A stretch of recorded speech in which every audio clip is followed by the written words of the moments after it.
ഒരു ദേവാലയത്തെ സംരക്ഷിക്കാനായി ഒരു 90-കാരൻ പലഹാരം വിറ്റ് ധനം സമാഹരിച്ച സംഭവം വാർത്തകളിലിടം നേടുന്നു.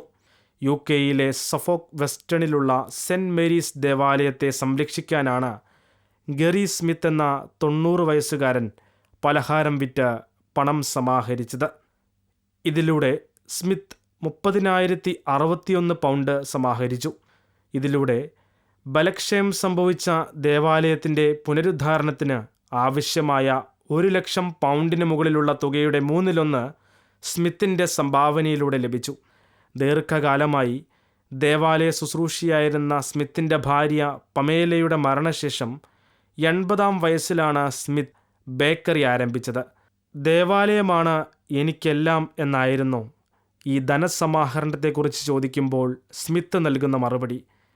എൻ്റെ പലഹാരത്തിൻ്റെ രുചിക്കൂട്ടുകളെക്കുറിച്ച് നിങ്ങളോട് പറയാൻ കഴിയില്ല, പക്ഷേ ആളുകൾക്ക് ഞാനുണ്ടാക്കുന്ന പലഹാരം ഇഷ്ടപ്പെടുന്നുണ്ടെന്നും അതിൽ ഞാൻ സന്തോഷവാനാണെന്നും സ്മിത്ത് പറയുന്നു.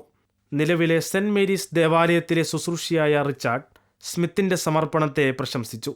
ആൽഫ്രഡ് വില്യംസ് ചാരിറ്റബിൾ ട്രസ്റ്റും സഫോക്ക് ഹിസ്റ്റോറിക് ചർച്ച് ട്രസ്റ്റും ദേവാലയത്തെ സംരക്ഷിക്കുക എന്ന ലക്ഷ്യത്തിൽ സംഭാവനകൾ നൽകിയിട്ടുണ്ട്.